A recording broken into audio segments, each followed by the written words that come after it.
Good morning. We are continuing on with the book, Jigsaw Jones Mystery, The Case of the Bicycle Bandit. We are on chapter 7, and this one is called Greetha and Mr. Pickles. Yap, yap, yap, bark, bark, bark, bark, bark, bark, bark, bark. I groaned into Mila's ear. Mr. Pickles and I presume. The door opened. The witness from the library, Mrs. Flint, smiled at Mila, and Mr. Pickles jumped up and down on her feet, yapping loudly. Bark, bark, grrr, bark, bark, bark, bark, bark. Greetha stepped behind me. Don't worry about Mr. Pickles, Miss Flint said cheerfully. He's just excited. The little furball jumped up and down. Mrs. Flint bent down until she was nose to nose with Mr. Pickles. No, Mr. Pickles, no, she screamed. We don't mind, I lied. Mr. Pickles is just lively. I bent down to pet Mr. Pickles, and he snapped at my hand like a hungry wolf.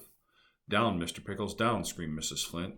I am so sorry, she fretted, shoving Mr. Pickles away with her foot. I'll put Mr. Pickles in the basement. I thought that was a terrific idea.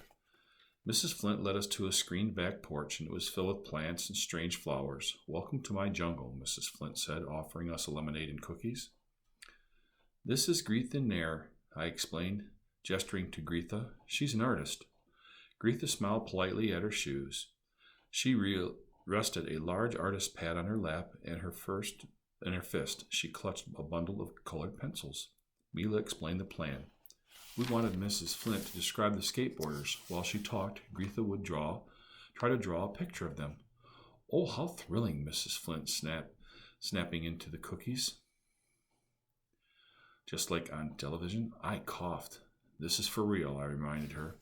We already knew the identity of the first skateboarder. That was David Chang. Mrs. Flint described him perfectly. I winked at Mila.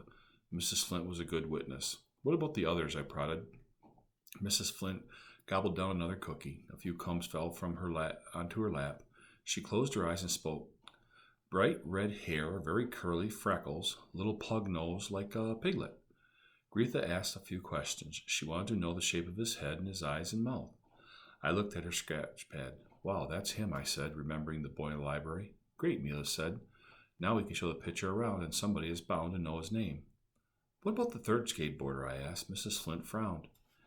He wore a sweatshirt with a hood, and I didn't get a good look at him. The sweatshirt was dark green, she told us, and the boy was taller than the other two. That was all she knew. We gobbled down the last of the cookies and left. Once outside, I turned to Mila. We've got to find a third skateboarder. Mila pointed at Greetha's picture of the red-haired boy. Let's find him first.